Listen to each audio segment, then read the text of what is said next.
Welcome back, everyone. This is Mr. Brain, your friendly neighborhood gaming dad, and I'm going to skip the rest of this intro because this is important.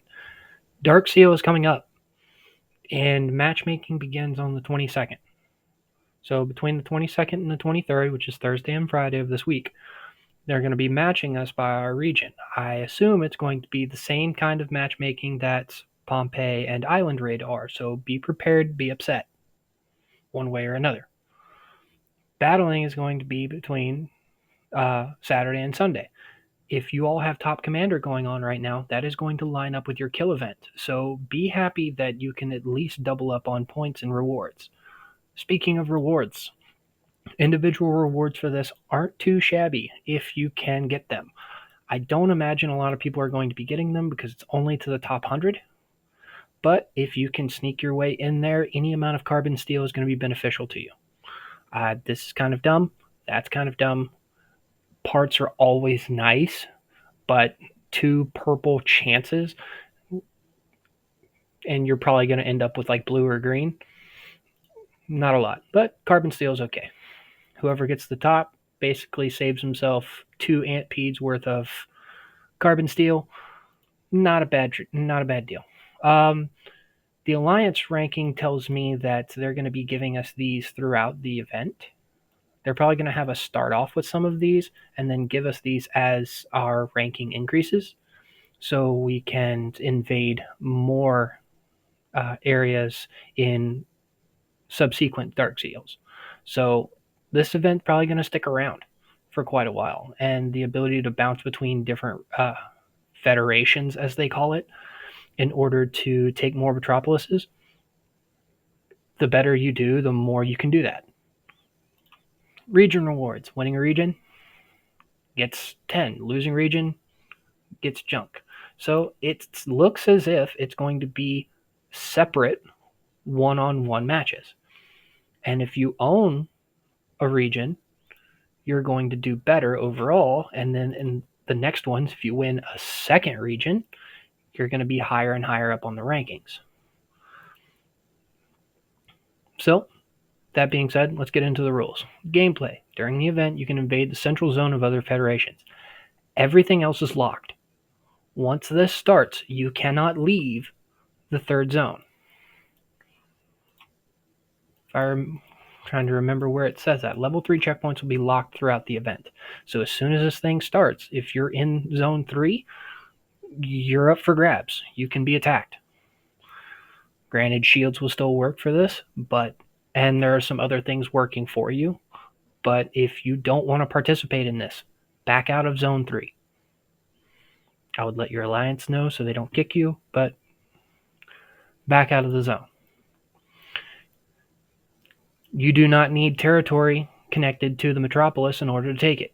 So if people start bunching up from rival regions around the metropolis in order to rally it, they don't have to make territory to connect to it.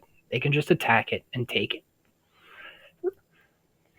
Region with the highest amount of glory will be the victor at the end of the event.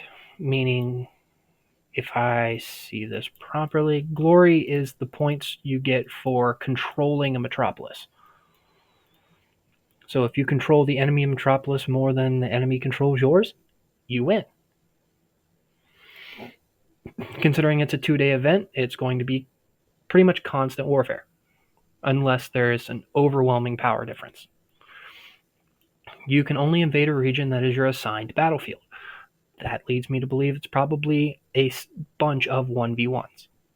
You can only invade the central zone in every Federation's region, so you can't go outside of Region 3, like I already mentioned earlier. Dark relocators will not be consumed for the first invasion. This allows everyone to be able to join the invasion the first time. Every invasion after that takes a dark relocator, which you get for winning. You'll be relocated to the Federation's central zone when you invade a region. Let's see. If you get dead last for your alliance, 11-20, you still get dark relocators. So you will still be able to participate in the event. Wanted to make sure of that.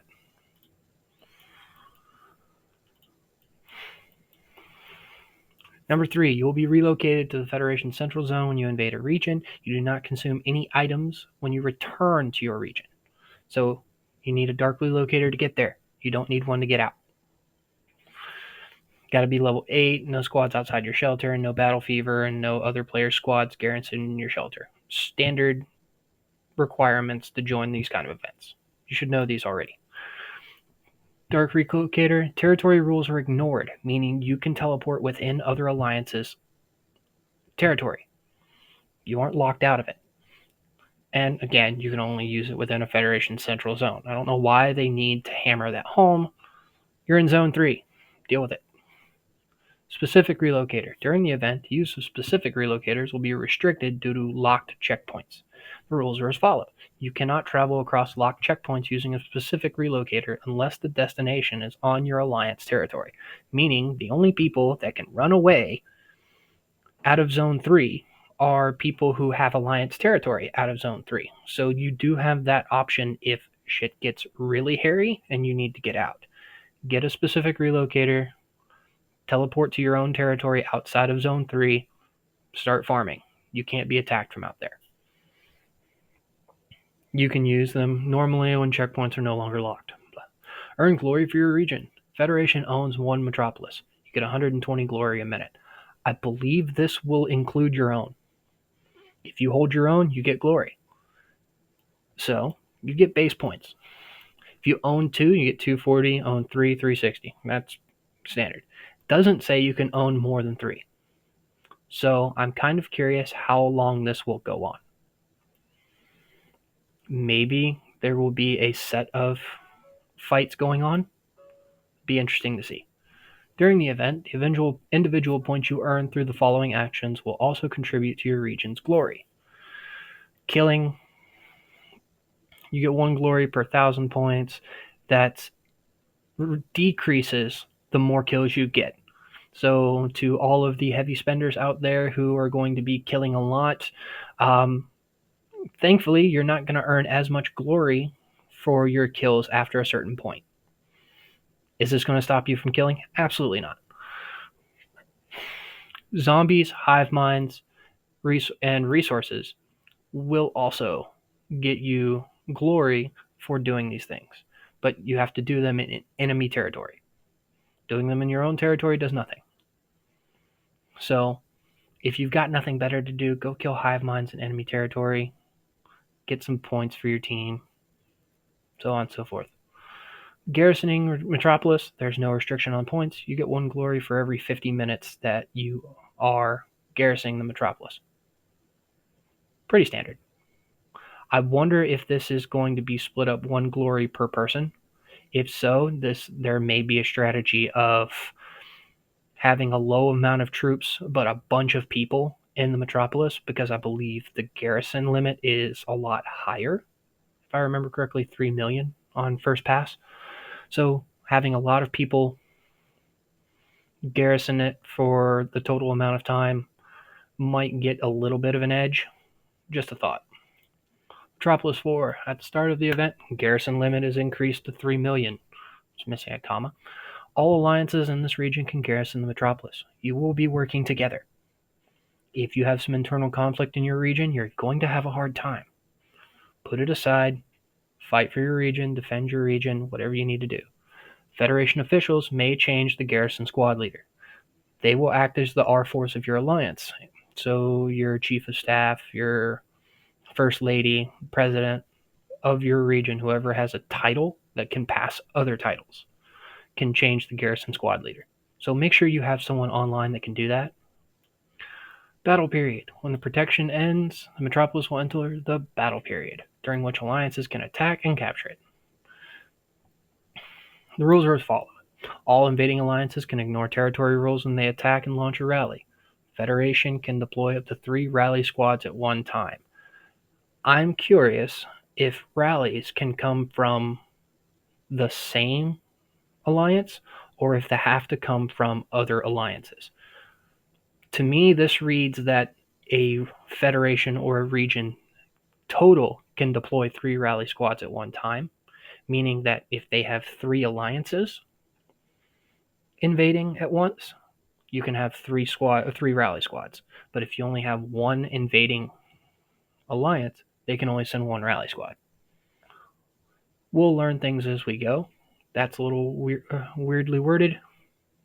That's what I think is going to happen with that. All alliances of the region can garrison the metropolis. Pretty simple. When the metropolis is lost, all alliances in the region can participate in the recapture. Same thing.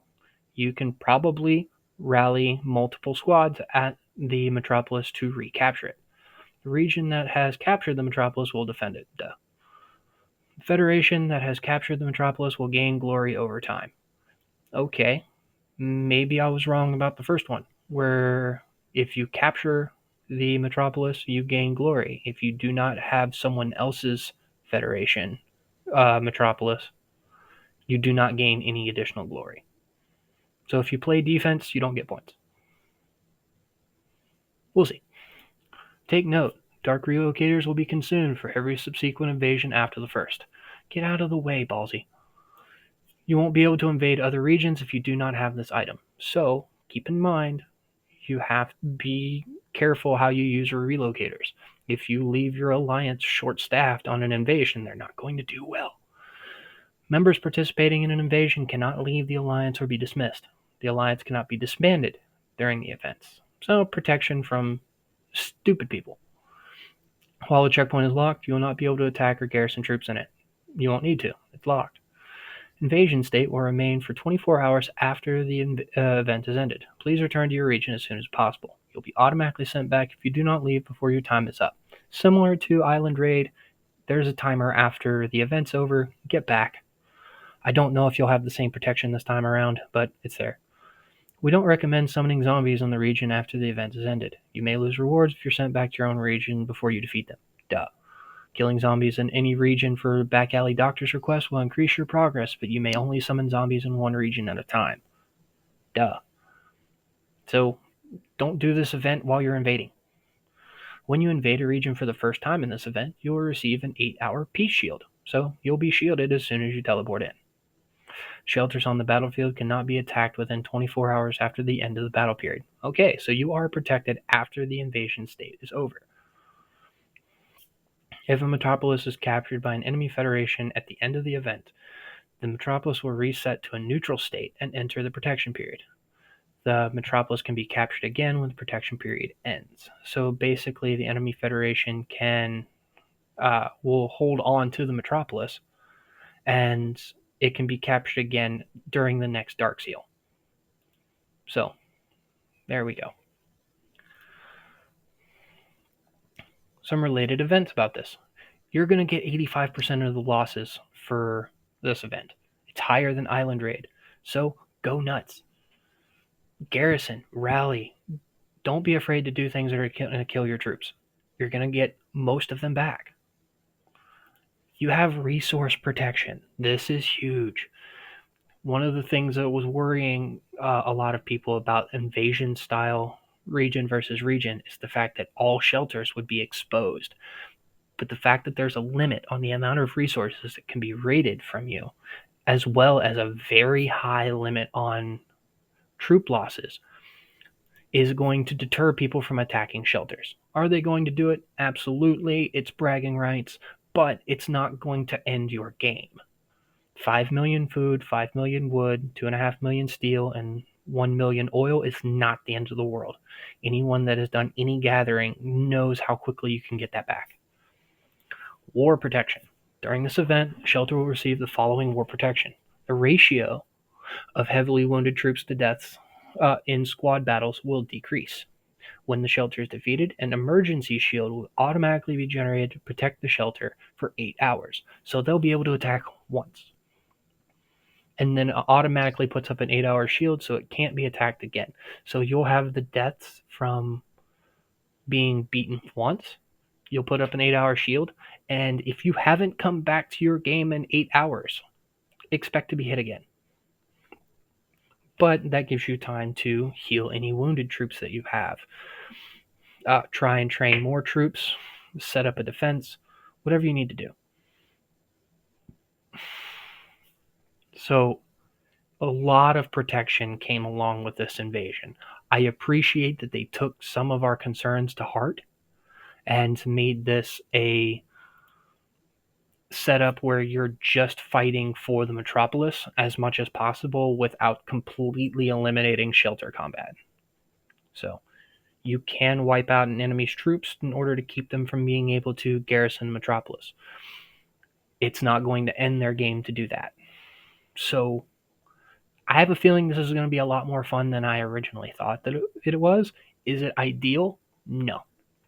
It's not exactly the type of region versus region we were wanting, but there are other events that I will go over in another video.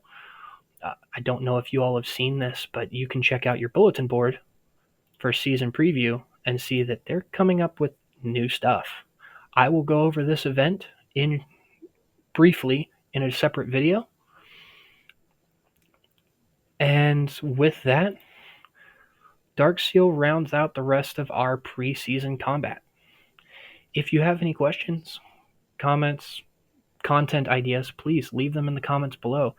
If you're a Patreon supporter, you've gotten this video 24 hours before anyone else did.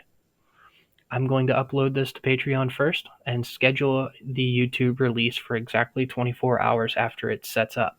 So, if you would like to see this video sooner than everybody else, support my Patreon page. I will post everything there from now on as well as in YouTube. And as soon as it's uploaded to YouTube, I'll share it in Discord. Thank you again to everyone that's been supporting me so far. I hope you all have a great event. This is going to be a lot of fun, I think. And with that, this is Mr. Brain, your friendly neighborhood gaming dad, signing off.